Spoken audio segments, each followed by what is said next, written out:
So first and foremost, it's not going to be a lot of laughing and joking and shit today. I'm gonna go ahead and let y'all know right now.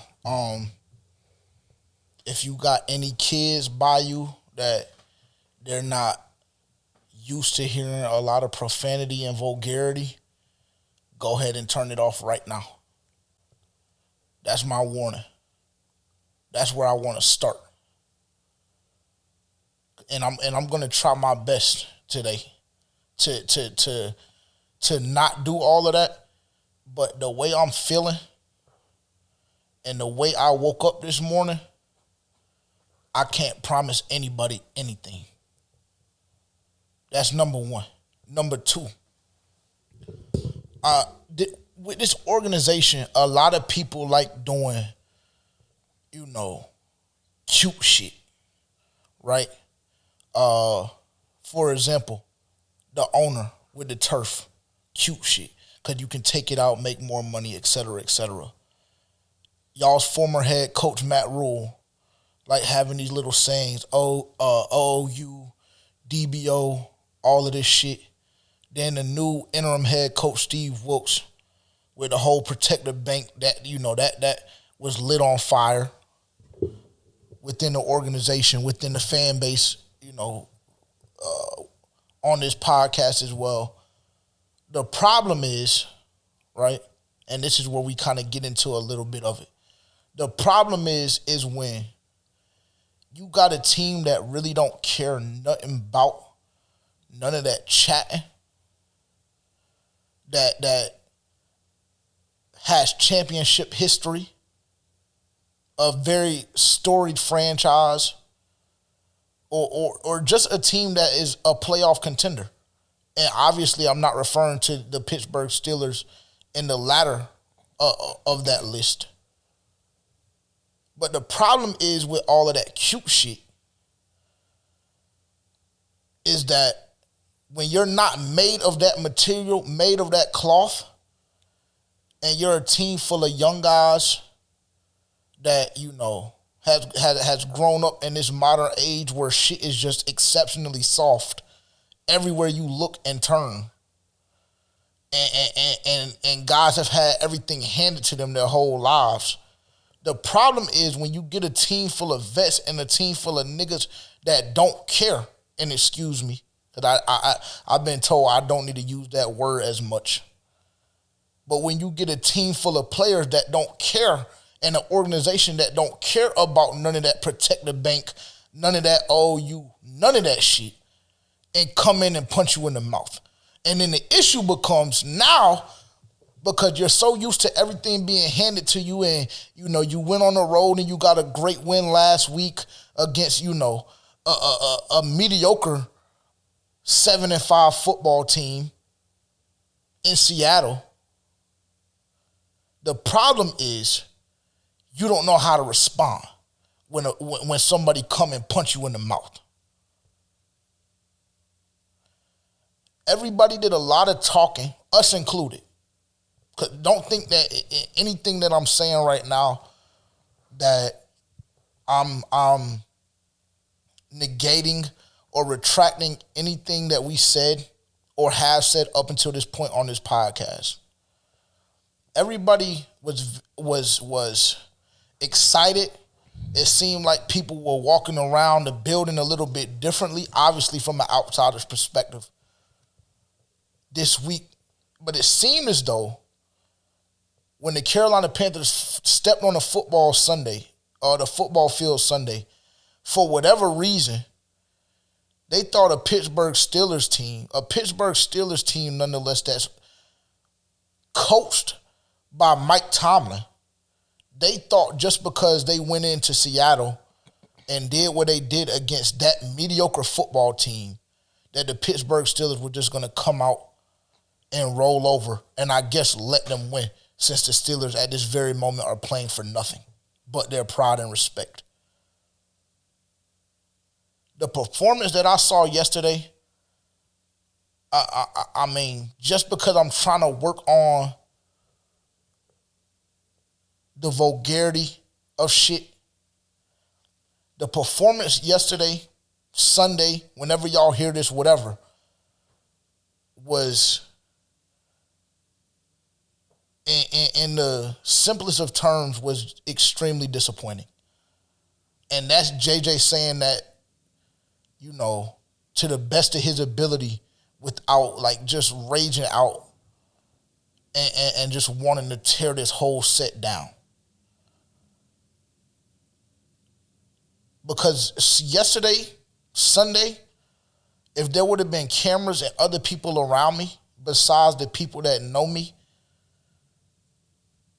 I might would have got admitted to a mental institution. Really. Because the effort, again, this is something that we talked about a month and a half ago on TikTok and Reels and everything else. The effort. And see, we let Steve, let me calm down, because I see, I feel my voice being raised a little bit. We let Steve Wilks off the hook against the Cincinnati game because we understood we could empathize with the feeling in the locker room the week after the loss to Atlanta in Atlanta. So we let Steve Wilks off the hook against Cincinnati, the embarrassing performance that was. But this, what I saw Sunday, is fucking unacceptable. And I'm glad that Steve Wilks went on that podium yesterday and said, I don't want to hear shit about the playoffs in this building at all. I'm glad that he came out and said that. We're going to get into it some more. But just know, right now, I'm not happy. I haven't had the best day. I woke up, my head was still throbbing from what I had to watch yesterday. I'm not in a good mood at all. I'm not in a good mood at all. What would you like to say? Yeah, so I'm going to go ahead and kind of go off of what JJ said with the first statement he made. Because, if you watch our podcast, if you listen, I'm not really the one to, really spaz. I try to keep myself under control. But yeah, like you said, for today, if you view me as some type of person that holds it together, doesn't really use all of this profane language, but if you're around me, then you know. But if you don't know me, then obviously you only know me from what you've seen. Yeah, like you said, if you got kids around, if you got people who don't want to hear profanity, just go ahead and turn the shit off now. Because, it's not going to be good today for what I got to say. And I know JJ, he always comes and says, no disrespect to the players, no challenging people's manhoods. I'm going to try my best today, but I don't know if that shit going to work with me today. Because I got a lot of shit I need to say about certain players in particular that, you take it how you want, but it is what it is, and I'm calling it how I see it. But yesterday, that performance was just completely fucking embarrassing. Embarrassing to watch as a fan. I feel bad for the fans who had to go and see that shit in person, because that's a game that me and JJ originally was going to go see in person. Correct. Glad we didn't. Yeah.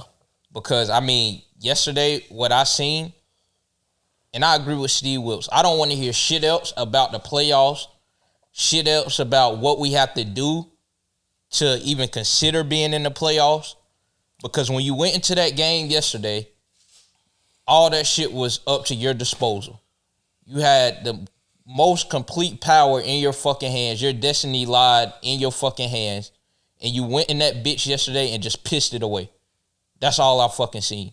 From the start of the fucking game, from snap 1 to snap 2 to snap 3 to snap fucking 4.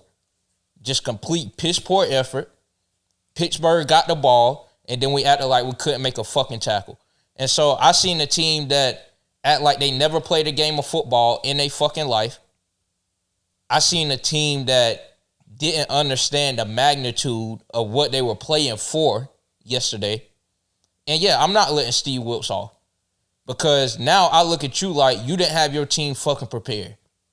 You came in there last week and said they going to take this day off, they going to take that day off, and be prepared to work. Put it like this. From the rest of the time that you head coach in Carolina, I don't give a fuck how big the win is. We take no fucking days off. Because it appears to seem like we don't know how to handle a day off. I don't know what they did on their day off. Players can do whatever they want on their day off. To each his own. But if you get granted a day off, at least come back to practice the next week like you know how to fucking play football. And apparently they didn't do that. Steve Wilkes cannot tell me, or a player cannot tell me, that practice went good this past week. Because that is not what the fuck I seen on the field Sunday. So there's no way practice went good at all. And so, I mean, that's what I have to say just from a brief overview of what I seen yesterday without even diving into all of it. But that's what I took from it. And just to add to, what you were saying about the kind of team you saw, for me personally, I saw a team that seemed entitled. And transparently, I personally don't understand how you could be so delusional when you're sitting at 5-8? Right? 5-8 going in, 5-9 now. I don't understand. I mean, you lost to the Atlanta Falcons. You lost to, a mediocre, not even mediocre, really. You lost to a horrible team in LA. Though we understand the circumstances with that. I don't know. Like I'm almost speechless, really. But it seemed to be a sense of entitlement. Because Ben McAdoo is a whole different conversation that we're going to dive into today as well. Because his lack of ability to come up with play calls that make logical sense on the goal line is just completely befuddling to me personally. Because I've seen it 2 weeks in a row. Because last week against Seattle, I came in here and I challenged Ben McAdoo by saying, why, when you have Deontay Foreman in your backfield, in your running back room, do you line up in a fucking shotgun 4 plays in a row and throw the football? Then, this week against Pittsburgh, when we get the pass interference in the fourth quarter, against or when they interfere with Terrace Marshall, you go half the distance or whatever, wherever they place it on a PI in the end zone, whatever it may have, you spotted a foul. We decide to run a split back toss play on down 1. Then you run a halfback dive / halfback gut, whatever you want to call it. Our offensive line just gets fucking mauled. And then on 3rd down and 8, you decide to run a quarterback draw with Sam Darnold. And I mean no disrespect at all to Sam Darnold when I say this. But what the fuck would possess you to run a quarterback draw on 3rd and 8? So I don't know, if that's how the team felt, like they were just going to come in Pittsburgh because they're playing for nothing, was just going to, turn over and grab their ankles. But that shit was fucking pathetic. And I know no other way to say that in a clean way. Because that's what it is. If you don't know, welcome to FPFO. I'm JJ. This is my co-host, Terrence. Like, comment, subscribe if you're watching on YouTube. Follow on IG, TikTok at 4Panthers Fans Only. Also, subscribe again on the YouTube at the G2S Network. On Rumble at the G2S Network. Spotify, Apple, Anchor, all streaming platforms, all DSPs where you're able to find podcasts. We are there. So thank you all for being here. Unfortunately, this is the tone that y'all have to be here present for this week. Because last week it was different. Last week, I was feeling like we could beat any team in the NFL. And today, it has me questioning everything I believe this team to be. All the way down from, I don't know if Steve Wilks is able to build an actual playoff contending team, because you come off of, the level of, it's two ends of the spectrum, right? You come off of a loss against Atlanta, a complete letdown, and then you get blasted in your head against Cincinnati, right? Okay, cool. So now you have the opportunity to make up for that in my mind, because that Atlanta game was a big game and that Cincinnati game was a big game. Because the divisional race has been tight the whole year. So those two games were huge games. So now you have the opportunity to make it up. You go into Seattle, you maul them. Again, I'm under the belief that it should have been a 30-17 final score. But then, now that I'm saying that out loud, this is why I think I had a big problem with the effort that was displayed. This is why it was the worst thing that I saw last week on this podcast. The effort that was displayed on that last drive defensively against Seattle was the same fucking effort I saw all day yesterday against the Pittsburgh Steelers. So again, I'm questioning everything. I'm questioning how I feel about Frankie Louvu. Because, yeah, he had 7-8 tackles. That's cute. Cool. But, I mean, I don't think I've ever seen him look as lost as I saw him look yesterday. I'm questioning the talent that I believe Jeremy Chin to be. Yeah, cool. 14 tackles, 13 tackles, whatever it may be. Again, cute shit. Because if you watch that game and you know what's going on, I don't know if he is who we thought he was. Same thing with Brian Burns.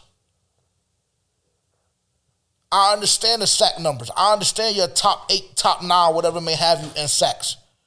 But why is it every time when we need a big play, or why is it every time when we're in a big game, you're nowhere to be found? Me and Terrence sat on this couch last week and discussed, with the running back room set up the way it is it possible to continue to win football games? Is it possible to, build off of this and establish this as what our franchise is known for? Why is it, Deontay Foreman, that the only thing that you could do total yards-wise was rush for 9 yards?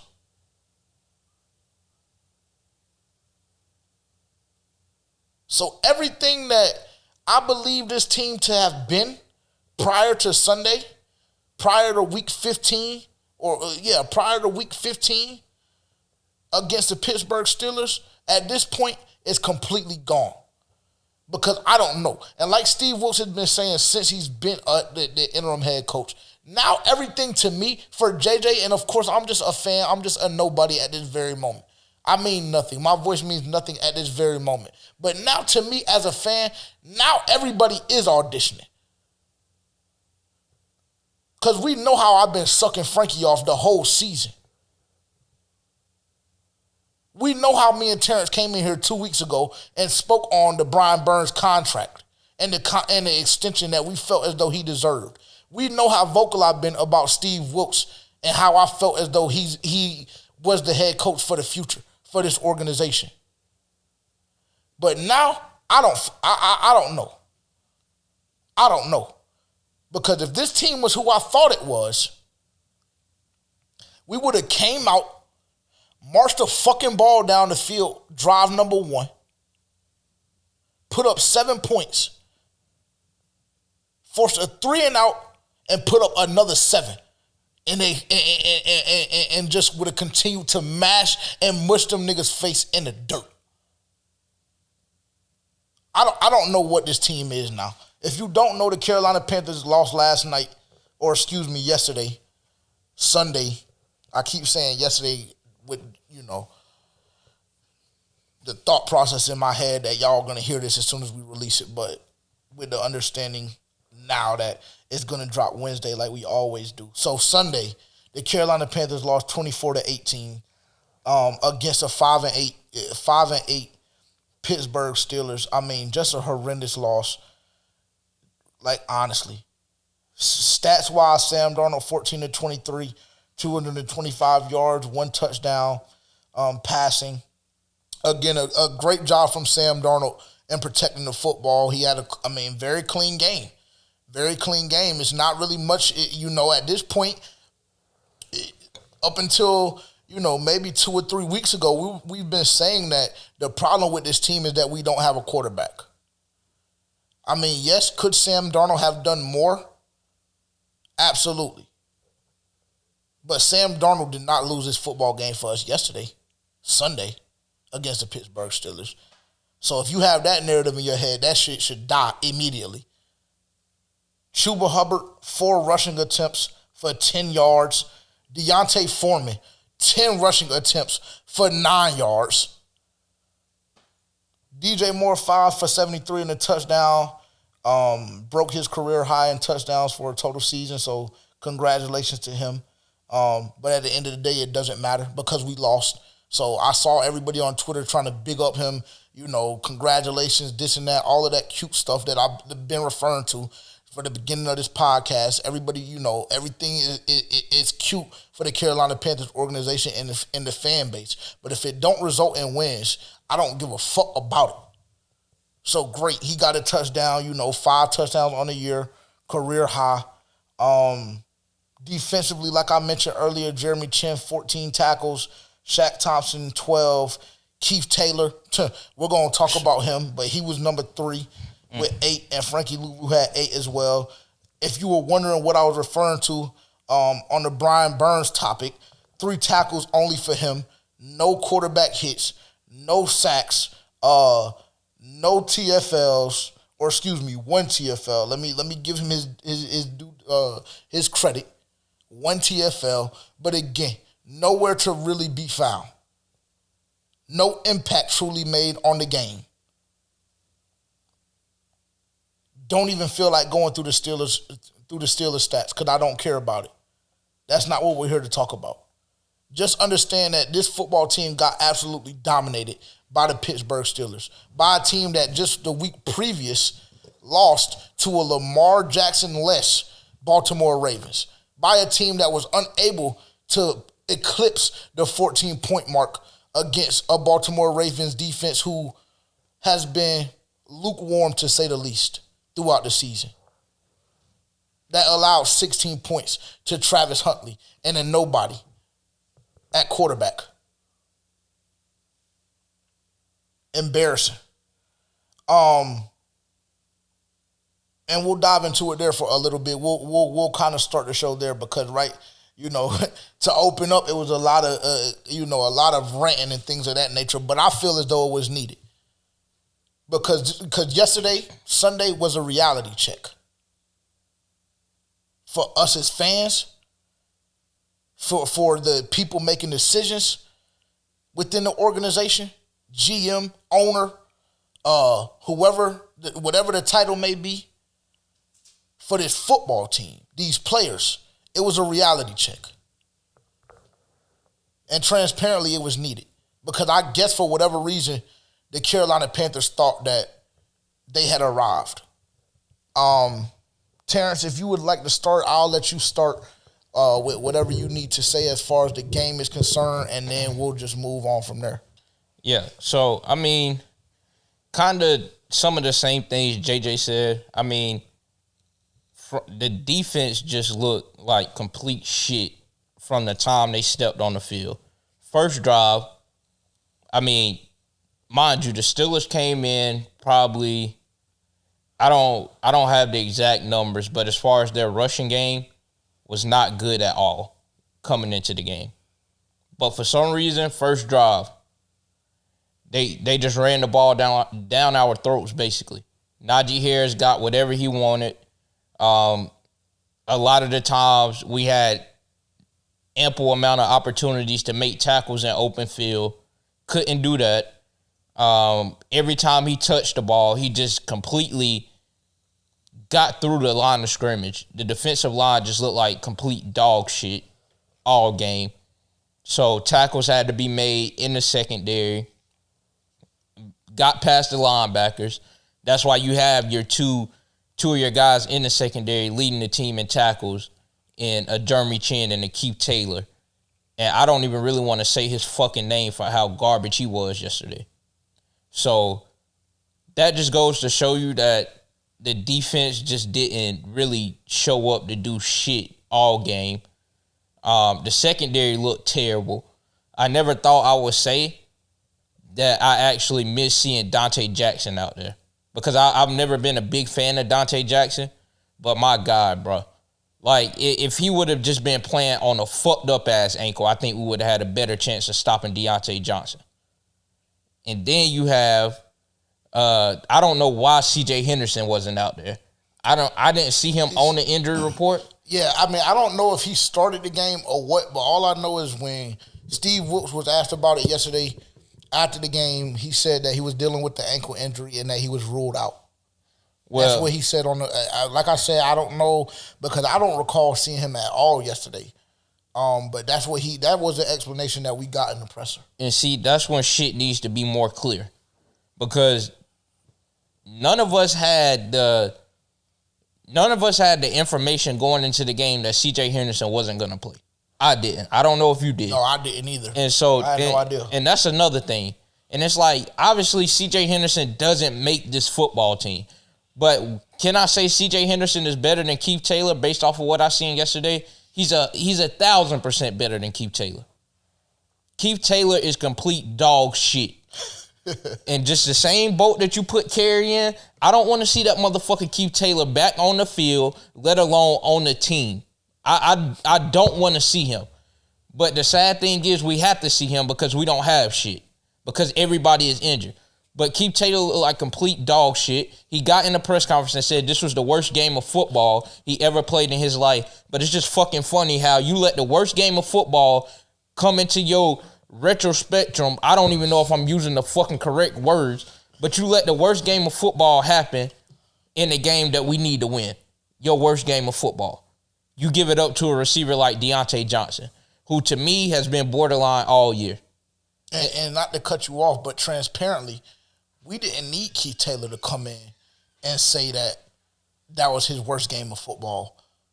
Motherfucker, excuse me, but we all sat back, whether it be in the stadium or on TV, and saw that this was the worst game that we may have ever seen as Carolina Panthers fans from a defensive back. Honestly, I that's the exact same thing I was thinking. This might have been the worst game by a corner that I've ever fucking seen in my life. Like, that shit was fucking embarrassing. Just embarrassing. And I told JJ before the game, I was like, I don't know. For some reason, I don't have a good feeling about this. Yep. And then the shit started on the first fucking drive. And then we go out and produce that, which was just complete bullshit effort. And then you have, and I can't even, I never thought I would say this as well.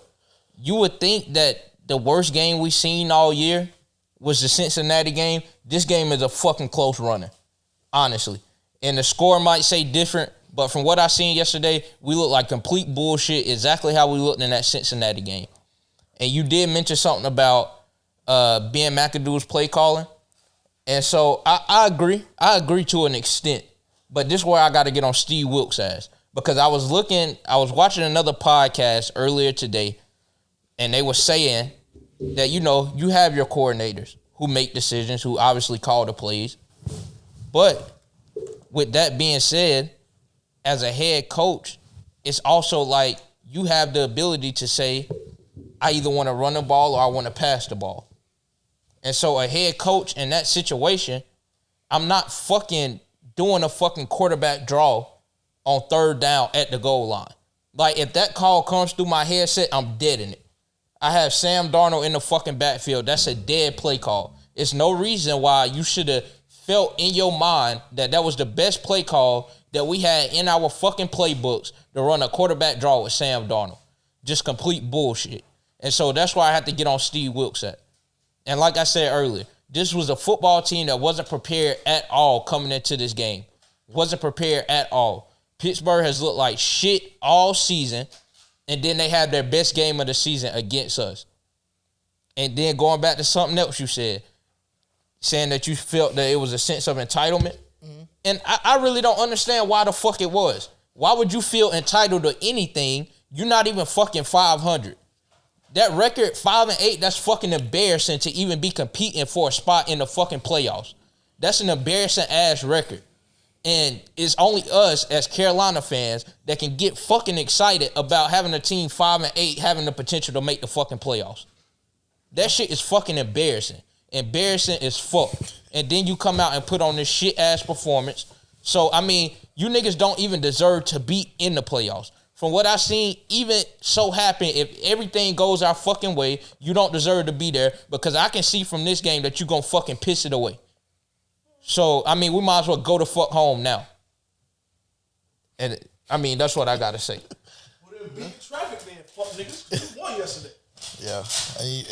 And luckily, thankfully, Carter is not present. And, you know, y'all don't get that side of Terrence too many times, because he likes being the laid back, you know, personality on this podcast. But, I mean, that's what it is. And unfortunately, this is the point that we allow this team to drive us to. And I've said it so many times this season, like, you know, I always get so high up on this team and things of that nature, and then this is ultimately what comes of it. The low is always way lower than the high is high. Always. And really, I couldn't have said it better myself. What you just said, everything you just said. Transparently, and I'm not even going to say no disrespect behind this, because it really, transparently, it is what it is. And if a nigga want to say something or do something, then it is what it is. Keith Taylor deserves to be cut. I don't know why I didn't get a notification while I was at work today. I don't know why I didn't get a notification today, Monday, why I didn't get a notification that the Carolina Panthers have decided to part ways with cornerback Keith Taylor. I don't. Because even Cherry, at least he had a little bit of fight in him. I mean, just to get through this shit, because I don't want to be here all night, because really, in all actuality, if we really, really, really wanted to break every aspect of this game down, we would be here for 5 hours as far as I'm concerned. Because just so many things went wrong yesterday. So many things went wrong yesterday, and it's disappointing. Like I said earlier, it's disappointing, and that's really the only way I can say it, because it's disappointing that you had everything in front of you on a platter. Only thing you had to do was win yesterday. And I don't want people to think that we don't understand that we still control our own destiny if we went out, because the Buccaneers did lose yesterday, whatever.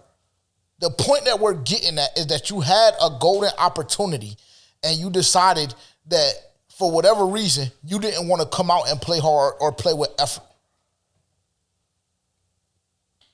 I think that's where my biggest problem is, because I recall myself saying probably week 2, week 3, maybe even week 4 on this podcast that I can deal with a tough loss, you know, or getting holed by the referees, or like I can deal with shit like that, because I know that's what comes with the game.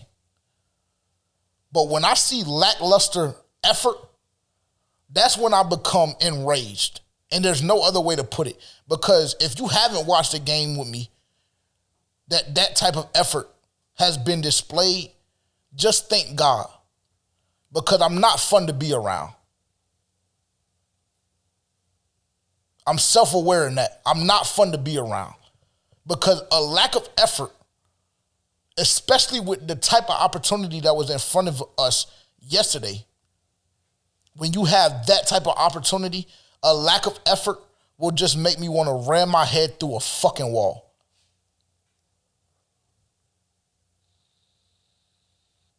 Honestly. And it was abundantly clear. It was abundantly clear from drive one. And I looked at Terrence dead in his eyes. I said, man, I said, are they scared to hit Najee? Najee Harris has not done a damn thing this season. Matter of fact, let's go look at his stats. Because I don't want to just say this stuff and people are just looking at me crazy like I don't have any substance behind what I'm saying. So let's go look at Najee Harris's stats this season. 790 yards and 6 touchdowns. Average, subpar. Because Deontay Foreman, if I'm not mistaken, starting in week 6 and has already rushed for 600 plus yards. So you're telling me a running back that's been starting for 15 weeks in the season has only accumulated 196 more yards than him? Like, all of that being said, Najee Harris is garbage.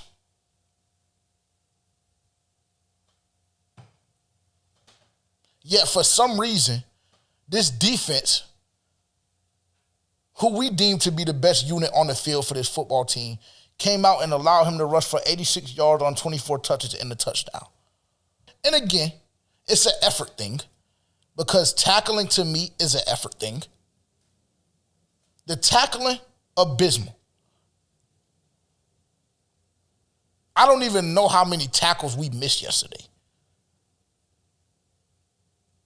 But I would have to say, just off the top of my head, unfortunately, attempting to relive through what I had to watch yesterday, I would have to say at least 11. That to me is pathetic.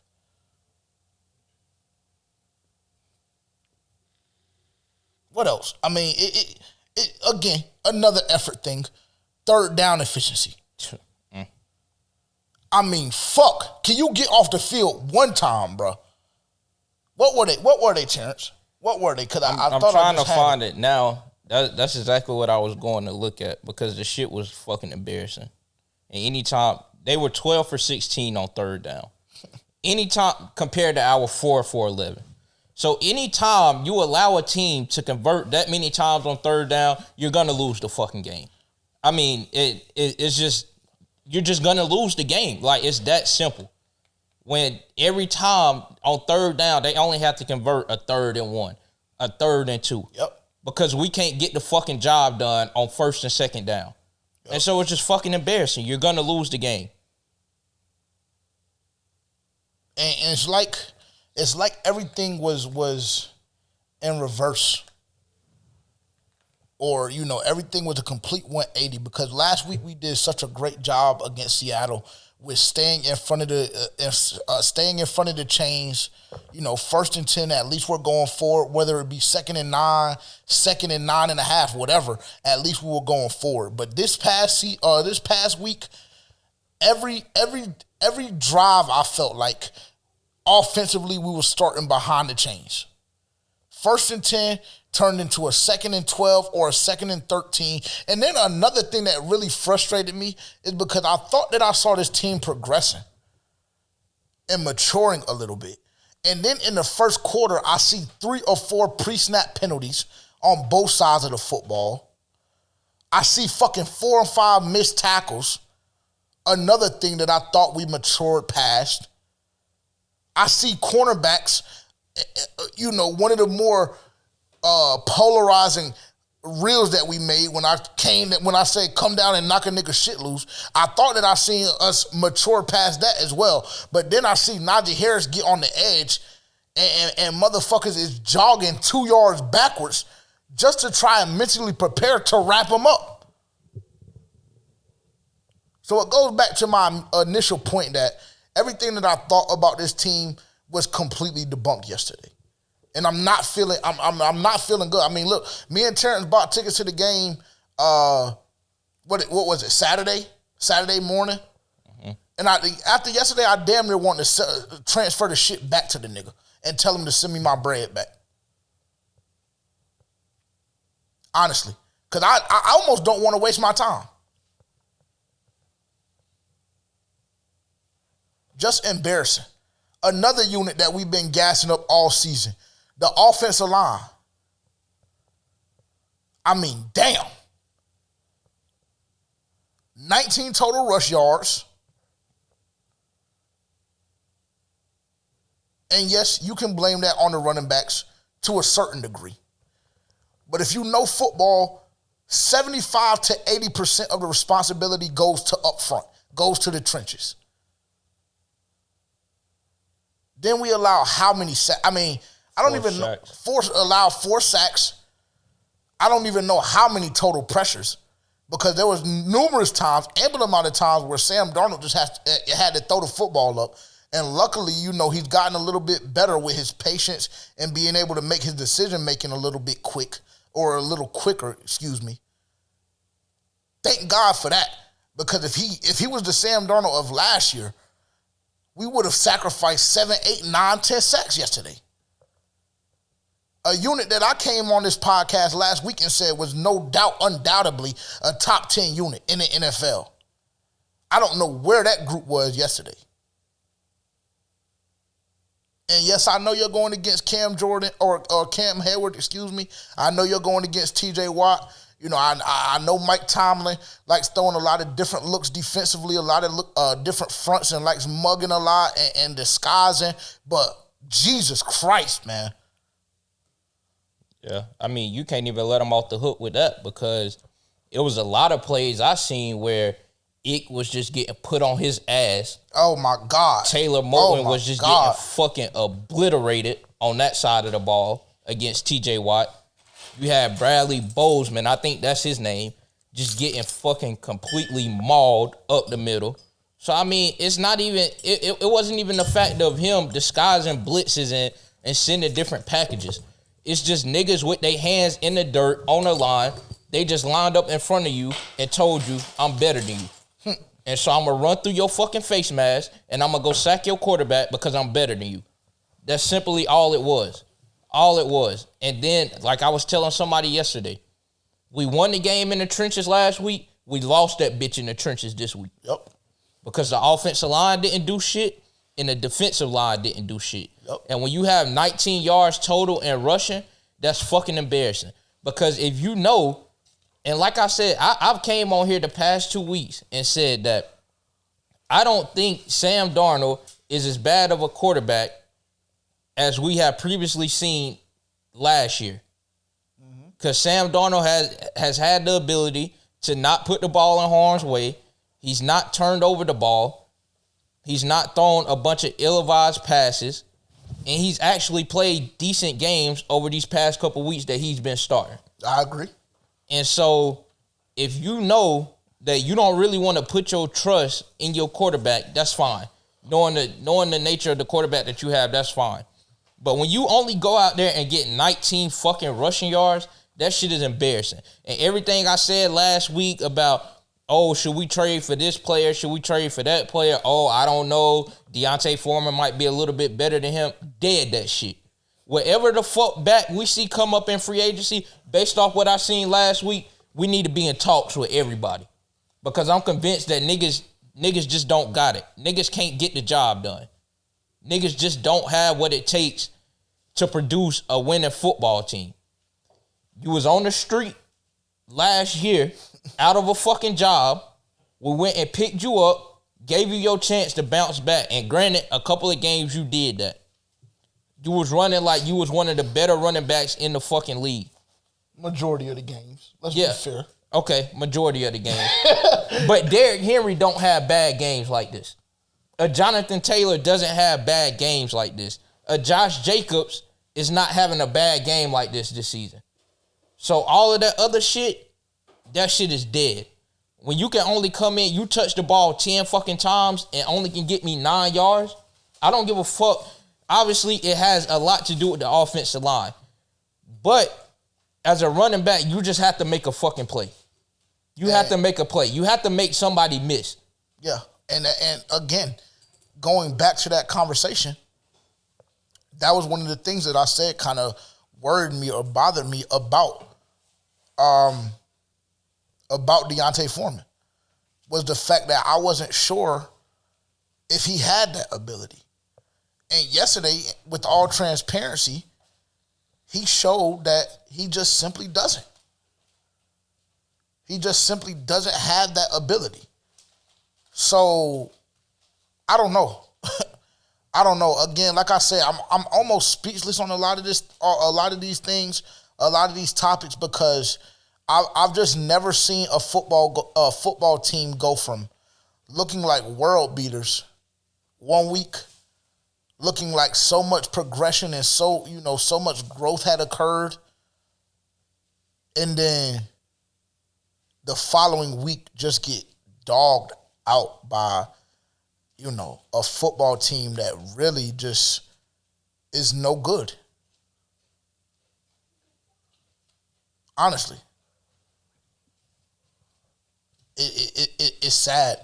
It's sad. It's disappointing. I mean, that whole protect the bank shit, like, it was great. It lasted for 6 days. Because I won't even say 7, because it wasn't even a full week from our previous win to our most recent loss. So that's why I don't say 7. It was cute and great for 6 days. That is completely dead. It's just disappointing. I mean, a complete letdown yesterday. Really just blew my whole mood, ruined my whole day. Even carried over to ruining my day today. Just sick. I mean, it caused me sickness, really. Head throbbing, stomach in a knot, like just with disgust, really. Really. Honestly, and like I said, I understand that we do this to ourselves as Panthers fans all the time.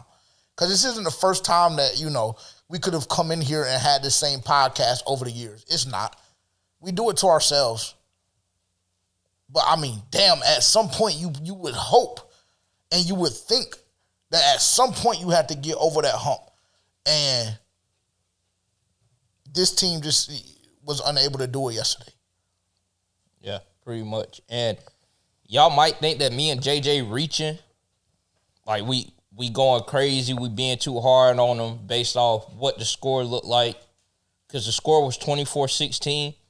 That was not a 24-16 game. No, it was not. It's the same thing with the Cincinnati game. That 42-21 is cute, but it really should have been 42-10.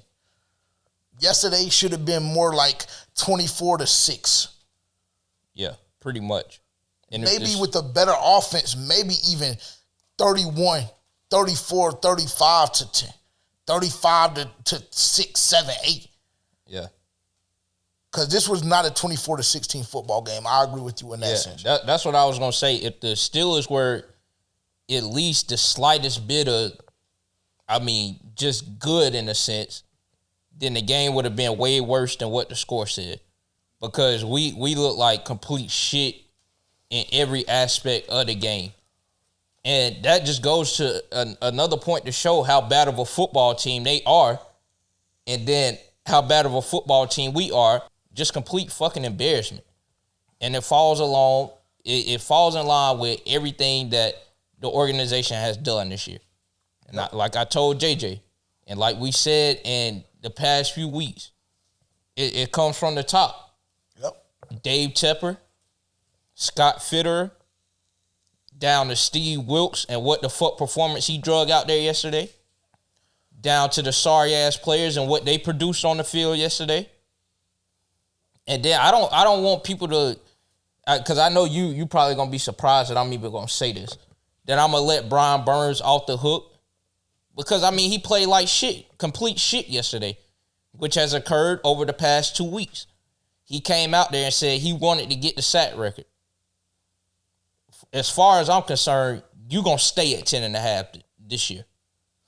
Because, I haven't even seen you even show the ability to get off the ball and get to the quarterback. when you have a fucking Mitch Trubisky back there. And we all know how the fuck, we know what he does. He loves to get that bitch up. He loves to get sacked. And the fact that we had one sack yesterday is just fucking embarrassing. It's embarrassing as fuck. And so, I mean, yeah, like you said, it's really just speechless on the performance because I feel like I'm saying the same thing over and over and over. But, I mean, that's just the reality of the situation, honestly.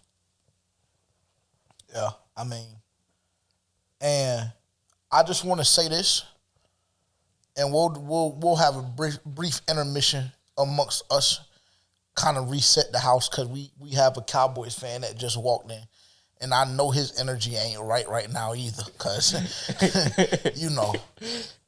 But I'm going to just say this, and you take it how you want. Take it as a threat. Take it as whatever. I won't even say a threat. But the fact, this kind of goes to why I said I don't know about this team anymore.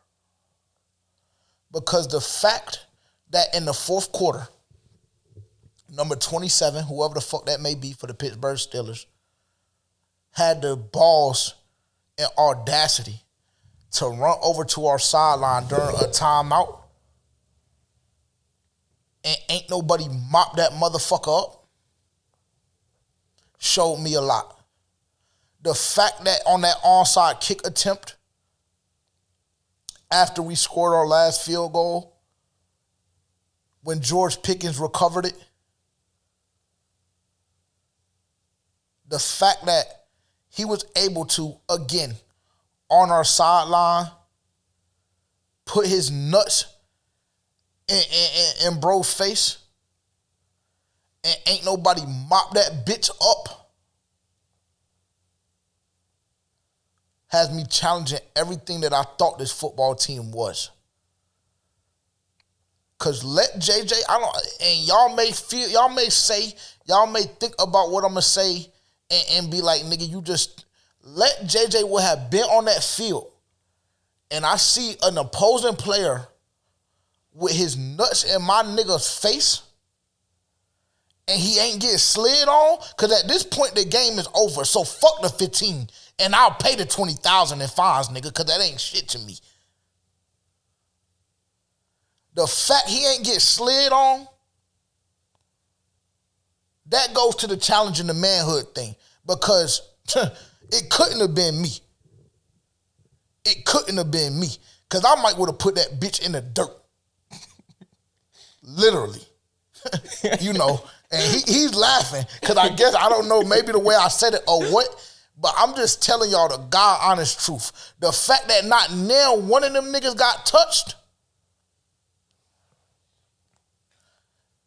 shows an entitled football team, a football team that doesn't know how to respond to getting punched in the mouth, and soft behavior. And I won't even use the verbiage that immediately came to my mind to replace soft behavior. But that was fucking embarrassing. I never want to see that from this football team again. And Steve Wilkes shouldn't allow that. Because in film, if I'm the head coach, that's the first thing that I'm showing. George Pickens recovering an onside kick and feeling comfortable enough to be 5 inches away from y'all's sideline and to stand over your brother, and he looking up at him like a little ass boy. And ain't nobody fucking mob on his ass. Bitch shit. Another thing, and thank you for being honest about Brian Burns, because I know that's your dog. And don't get me wrong, like, Brian Burns is one of the best pass rushers in the NFL based on the statistics. But, you know, we've dedicated a whole segment to him probably the past 3 weeks or so. And we've been singing his praises. But the fact that he's gone MIA the past 2 weeks and 2 of the biggest games on the schedule, remaining on the schedule, luckily he got saved last week. And you tried to credit him with that half sack, and I told you no. When you watch the film, you're going to see he didn't do what you think he did. Because had it been left up to him, Mitch would have ran the ball for 7 to 8 yards.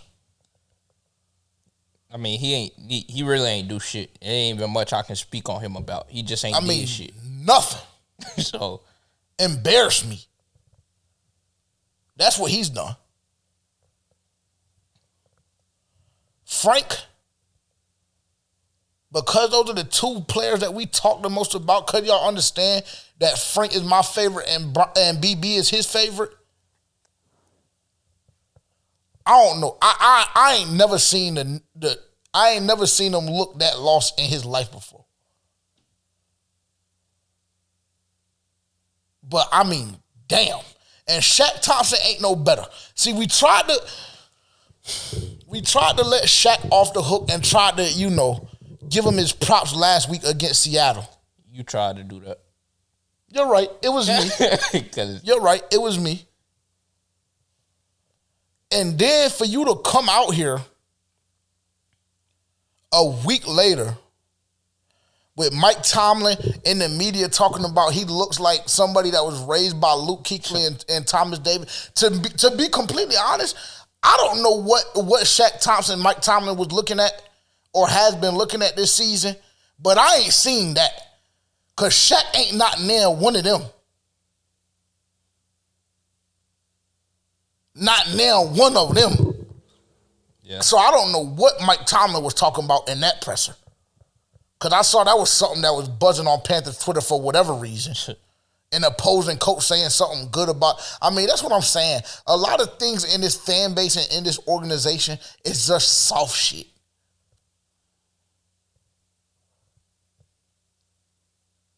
It's just soft shit. I understand the Steelers travel well, but damn. That's what showed up to the stadium on the game's behalf from our fan base. Just embarrassing. Something else that's been embarrassing the whole season, and Terrence has been a little more slow than I have to come to grips with this term or to come to grips with this idea or come to grips with this reality. Jeremy Chin is fucking complete garbage in coverage. Really. Pro Football Focus right now has him at 27 targets for 21 completions. Overall PFF grade of 44.5. So something got to shake. Because if y'all remember when we did this whole thing from that Twitter thread that we discovered where all of these rumors came out and Jeremy Chin complaining about, the organization trying to use him at safety and use him at linebacker. I pray to God that what we landed on was not safety. Because if it was, that shit got to go right now. Matter of fact, if it was and he got a problem and he don't want to go back to linebacker, we need to be looking at trade packages now. Because that shit ain't going to cut it. That shit is not going to cut it. Shout out Unnecessary Roughness on Twitter. Huge Panthers fan. You should check his page out. He has a YouTube as well. He said Jeremy Chin ain't nothing but an Eric Reed. And we know how mud Eric Reed was for this team about 4 or 5 years ago. See, I done got that nigga out my fucking head. And I don't even know why you brought him back. That's just how you want me to tell you why? You want me to tell you why? Because your boy playing just like Eric Reed, if not worse. I mean, I wouldn't even say that I'm slow to come to terms with it because it's been more evident since he came back from injury and I've been able to actually watch his play. Yeah, he can't cover. At times he can't even cover tight ends, which is just fucking embarrassing. But I was telling you earlier, or maybe this was yesterday or the day before, I just feel like it's a lot more that goes into the situation than him just being a safety or a linebacker. Because if you have to go back to that conversation, I was telling you, it's what did they decide on? Mm-hmm. What did he want to do? Mm-hmm. And then what did we land on? Because like you said, we landed on safety, then obviously that shit needs to be changed immediately. And if we landed on safety because that's where he wanted to play, then I mean, it has to be some restructuring going on because that can't continue. Now, do I think Jeremy Chin would be a great linebacker? I think he would be a great linebacker because he can come up and make tackles. I think Jeremy Chin is a great player. Yeah. I think Jeremy Chin is still one of the better players on our defense. For sure. But coverage-wise, you can continue. Well, I mean, that's really all it is. It's like he either goes to linebacker or, I mean, I guess we got to ship him. Like, I mean, there's no other choice. Because you don't have a talent like Jeremy Chin on your roster and put him on the bench. Yeah. So that can't happen. And then, but now it's like, if you don't put him at safety, when the last time you heard of Xavier Woods' name? Shit. Because, I mean, he ain't done shit since he been on the fucking team. Just ain't done shit. Week one was the last, maybe week 2 was the last game that Xavier Woods had an impact on. Let's see what he did. Well, let's see what he did yesterday. Just to add to your point. 5 tackles, okay, cool. 1 quarterback hit, okay, cool. No pass deflections, no interceptions, nothing else. 6 tackles, excuse me. To me, that ain't shit. Because, I mean, the only reason that I brung up his name, because this is a play, 2 plays that I seen. One, he came up to make a tackle on Najee and just looked like a complete bitch. Mm-hmm. Like, just ain't really do nothing. Mm-hmm. But just dove at the ground, trying to crash out and injure himself to get out the game because he know he's some ass. That's one play. The play on that QB pressure or QB hit, whatever play that he came down and blitzed, the fucking running back ran right past him. So, I mean, I'm like, okay, your assignment is to blitz. Cool. That's cute. But at the same time, your main focus is to stop the fucking player with the ball. And he ran right past you. So what did you actually really do on that play? The same thing as everybody else did. Not shit. Now Najee done took off for 10, 15 yards. And we looking fucking dumb. So, I mean, like I said, we got a lot of adjustments to make going into the offseason. It might be a little too early to talk about the offseason, but I promise you, when we bring y'all this episode about what has to happen in the offseason, it's going to be so much shit to talk about because after that game I seen yesterday, to me, nobody's spot is solidified on the team. Honestly. You come to me and tell me that, I mean, you think about trades for all these other players, this, and this. I mean, I'm cool with it. Because after I seen yesterday, I don't think that we don't really have that many dogs on the team outside of JC. To me. But we ain't really got one of them ones on the team based off what I seen yesterday. You might think something different. No. But everybody just looked just like complete bullshit yesterday. Mm-hmm. And if I feel like that's the performance that if I'm a coach and I have to go in the week thinking, oh, I might get this performance that I got when you played against the Pittsburgh Steelers, like it's a possibility I might get this performance out of you again, then you don't need to be on my fucking team. Because I don't need to have that thought in my fucking head. So, I mean, it's a lot of shit that has to be readjusted. Niggas got to find their identities. And I understand that we haven't really educated anybody on anything today. This was more so a frustration episode for me. I'll speak on my behalf. I don't know how you feeling, but if y'all can't tell by the tone and the language from Terrence, like I said, usually Terrence is the one that's laid back, but it seemed like you got a lot to get off your chest, big bro. Yeah, I just seen a lot of shit that I just wasn't cool with this past Sunday. Just a lot of shit that just came down to effort, play, and having the want. It's not even more so of the ability. When you missing a bunch of tackles, like you said, tackling somebody is an effort thing. Mm-hmm.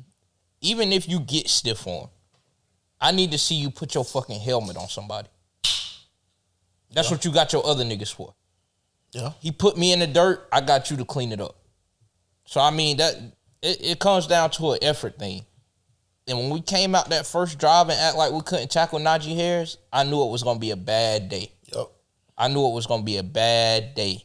Because I vividly seen Jeremy Chin on the edge where Najee scored I think it was like his second touchdown. I don't even know if he scored on this play. But regardless of what happened on this play. Yes, he did. In the red zone. Yeah, when Jeremy Chin just nutted himself. Yeah, so yes. Stuff like that, bro, that's the type things that I don't need to see. And then I wanted to touch on something about the play calling. Okay. I mean, because obviously, not to take credit away from other fans, like I doubt it's a lot of other people that sit here and study this game like we do, or study this team like we do. And so if me and you can sit and watch the game and call out every play that's about to be ran, what the fuck do you think the coaches, the scouts, everybody on the other sideline that gets paid to watch film, to break down the film, what do you think they're doing? Like, how easy do you think it is for them to point out what we're about to do if me and you can sit here and do the same thing all day, every week?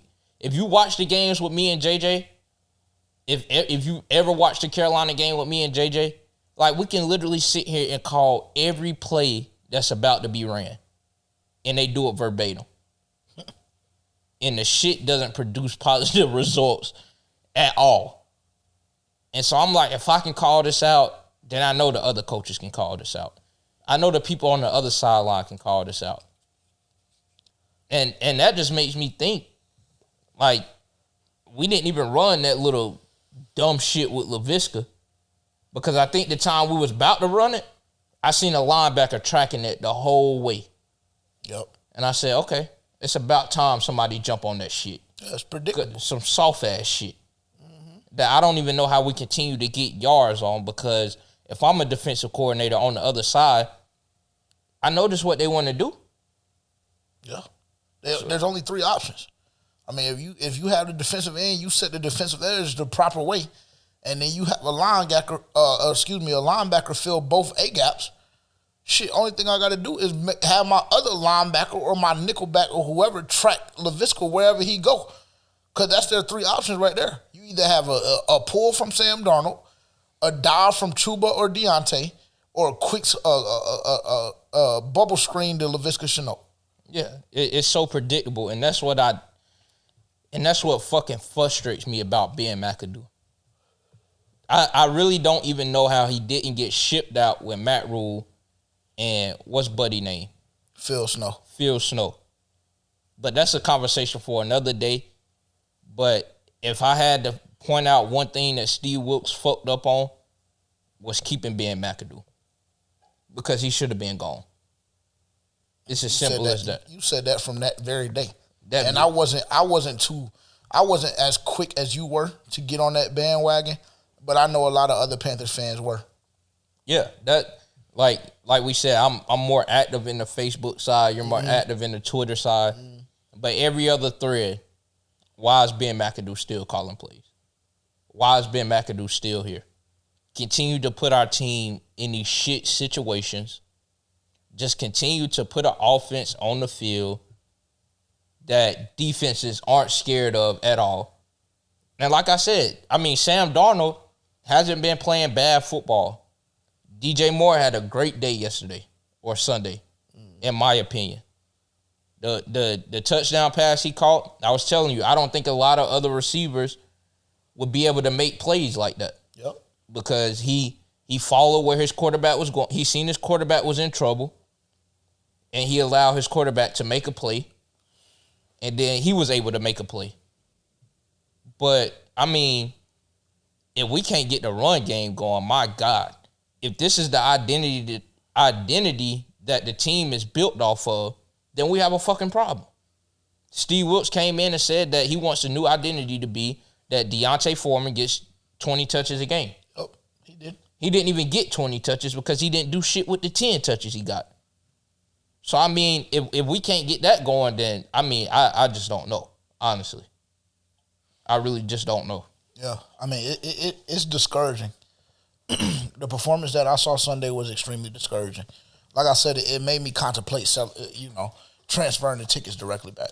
I don't know how you felt about your ticket, but it made me, because ultimately, unfortunately, I'm picking between, family time, spending time with my family, or going to watch the Carolina Panthers play.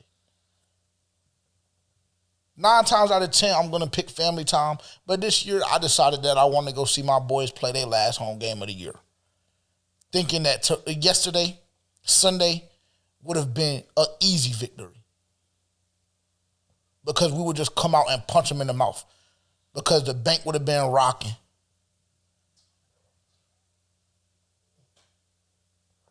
Because niggas would be ready to slide. But unfortunately, that just wasn't the case.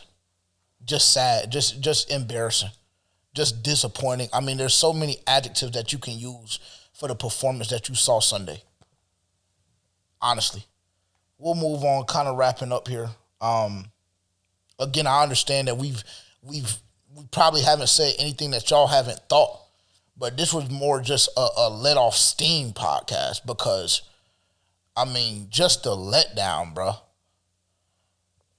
Like, I'm in my room, like, playing that shit because I'm feeling like we about to slide on something. I'm lying? I mean, that's how it was coming into the game. And then I had that little slight feeling before. A couple other things to touch on just because, we do like to keep y'all informed, and there were some other storylines this week. We won't dive too far into them just because that's just simply not the direction that I want to go today. I really want to let the pod be this, an accountability episode, because Saturday, you play like that against the Detroit Lions, kiss those playoff hopes goodbye. And I know Steve said he don't want to hear nothing about playoff, but kiss those playoff hopes goodbye. Because, yes, you did get help yesterday. You can thank the Saints for that. You can thank the Bengals for that. You did get help yesterday. So you can be grateful in this spirit, and during this season of giving for that. Pathetic.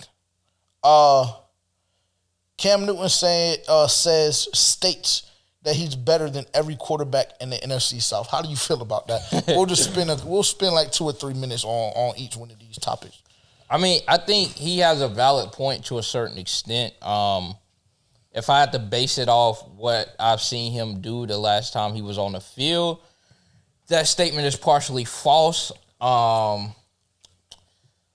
then I know that warrants a lot of conversations for the circumstances he had coming in, not being given a fair chance to learn the offense, to know the players and things like that, which all of that is very valid. I just don't agree with that statement fully. But, I mean, I do think he's better than any quarterback that the Falcons have. I think he's better than any quarterback that Atlanta has.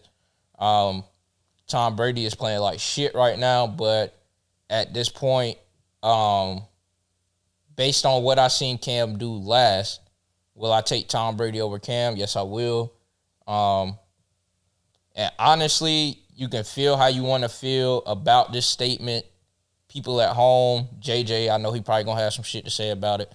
But if I'm basing it off what I seen Cam do last, I'm still sticking with Sam Darnold over Cam. Okay. Okay.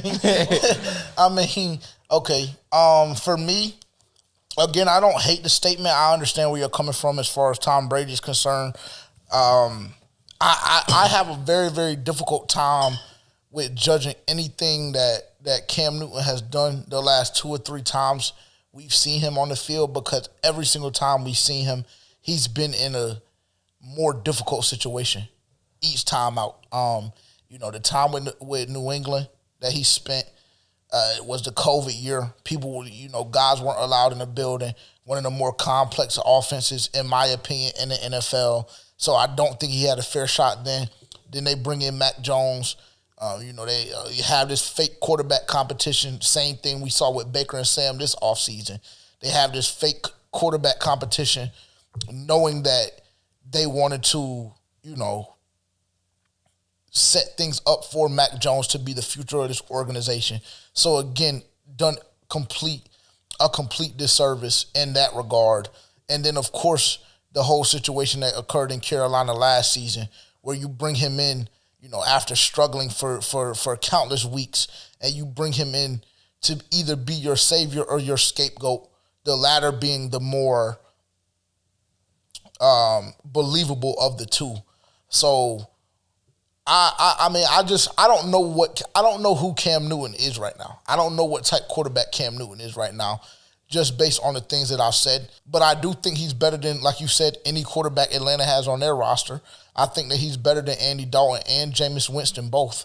For me personally, I can understand why you say you'll take Sam Darnold over him right now, but Sam Darnold has also only done this for 3 weeks. And It's not like Sam Darnold has gone 3-0 in that span. We saw Sam Darnold lose yesterday to a mediocre Pittsburgh Steelers team. And yes, we understand that the reason why we lost wasn't necessarily because of him. But I think that if we have another quarterback, even a top 15 quarterback, even if I don't even know who you really want to throw out there, because I don't know what your list looks like, and I don't even know a quarterback that I would say necessarily. But if you put a Kirk Cousins, or you put a Dak Prescott, or you put, I don't even know, maybe even a Taylor Heineke, if you put any of those guys in that situation, to me, in my opinion, yesterday, there's a very high possibility that they find a way to win that football game. So I'm not even 100% sure that I would say that I'm choosing Sam Darnold over Cam Newton. But it was something that we wanted to bring to y'all's attention if y'all did not see that Cam Newton said that he is currently better than every quarterback in the NFC South. And then with Brady, I don't know. Again, I can't really judge Cam Newton off of the last 2 or 3 seasons that I've seen from him because he's been in an extremely tough situation every single position that he's been in. So I don't know. It doesn't make you throw it in the dirt, but in that same respect, like it almost kind of does too, though. Because if you don't know the offense and you don't know your receivers and your timing isn't right and things of that nature, that's what's going to happen. You're going to look flustered and you're going to look like, you're not able to make those throws because timing isn't right. It's a lot of things that go into the quarterback position. So, is his shoulder shot? A lot of people will say yes. I don't know if I'm under that belief. I know that he can't spin it the way he was spinning it in 2015, but that also doesn't mean that he can't spin it a little bit better than Andy Dalton, Jameis Winston, Marcus Mariota, Ritter, whatever that nigga's name is from Atlanta. That doesn't mean that he can't spin it better than those guys. So I'm not going to completely disagree with that. The Tom Brady, again, Tom is having a rough season right now. He hasn't looked the best by any stretch of the imagination. So, I can understand a person making an argument for either side of the debate in regards to that specific name. But something to be brought up. Something else to be acknowledged is Dave Tepper was ordered to pay $100 million for the whole Pink Hill debacle that we spoke on last week. What was he? He was stealing funds pretty much from the city or whatever may have you. If you don't know about it, just go read up on it, just because I don't want to spend much time on that because we dove into it a little bit last week. But he was ordered to pay $100 million for that whole situation. Let's see, where do we want to go here? Again, wrapping up, we'll go to best and worst and player of the game. I'll start off, and I'm just going to go ahead and do all three. Best thing that I saw yesterday, I guess, would be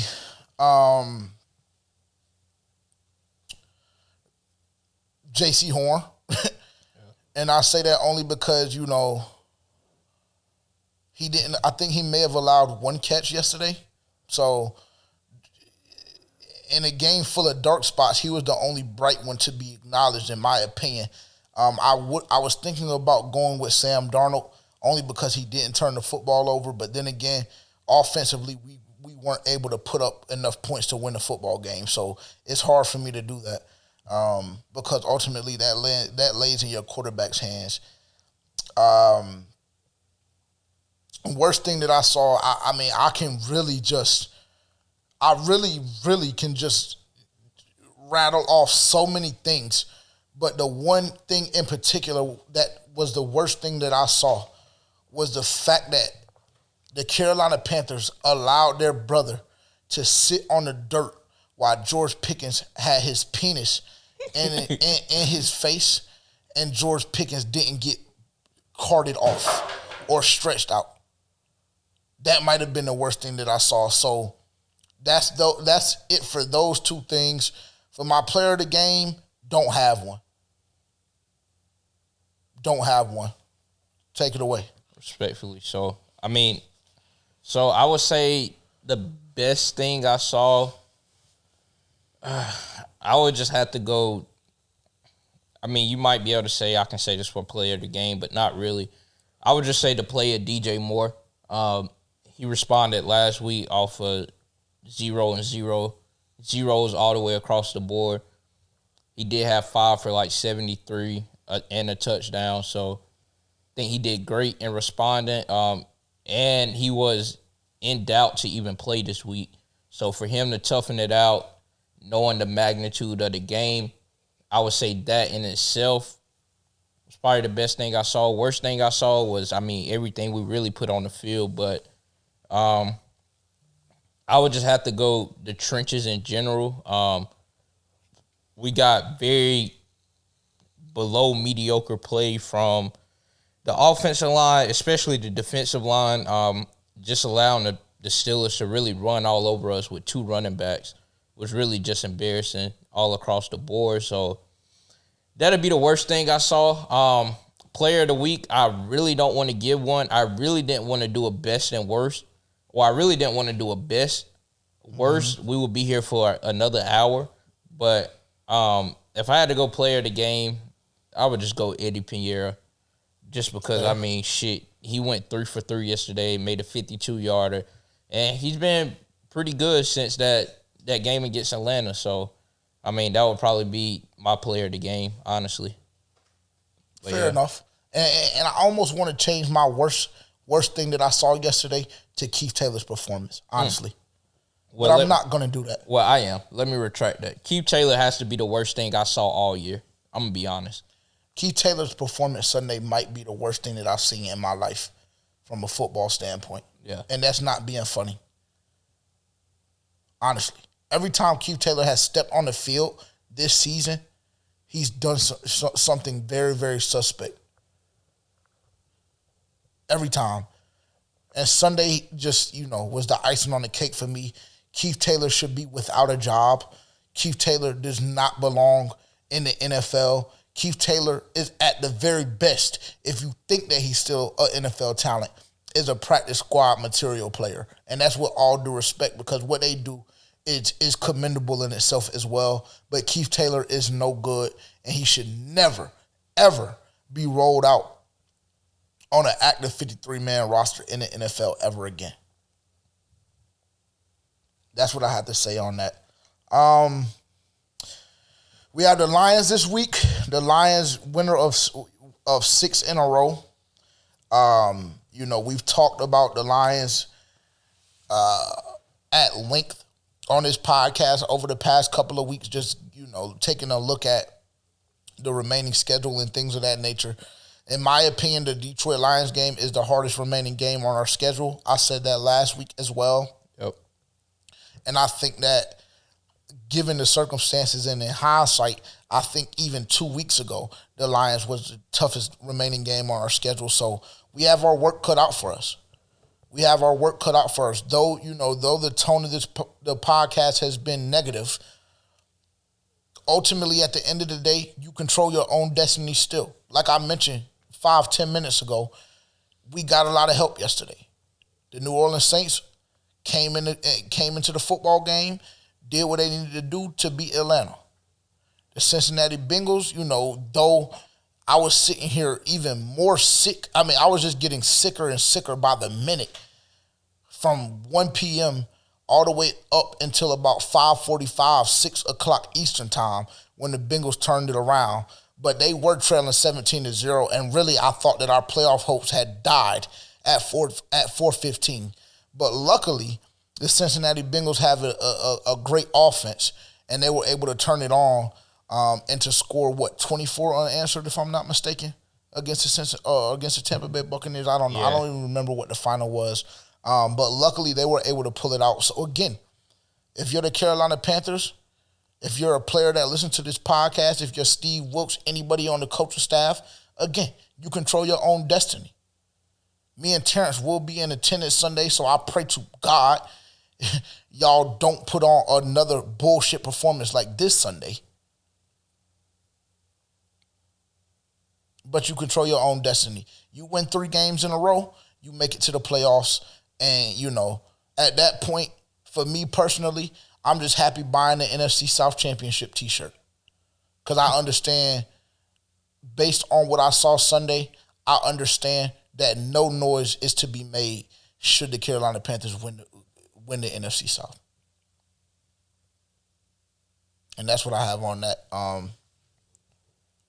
You can kind of, wrap up whatever you need to say, and then we'll close it out. Yeah, I mean, the Lions have been me and JJ talked about this earlier in the year. I like their coach a lot, Dan Campbell. I think he's a very, nitty gritty, football coach. He requires a lot out of his players, and you can tell that they just play with intensity. They're out there ready to knock your head off. He's one of those coaches that you just want to play for, and I think his team responds well to that. So we definitely have our work cut out for us Saturday, and I'll be the first one to say it. I haven't seen a Carolina win in person, so I mean, if we happen to lose this game, God forbid we do. If we happen to lose this game, me and JJ will be in attendance. Y'all can blame it on me. I mean, I might be the bad luck, honestly. I really might be the bad luck.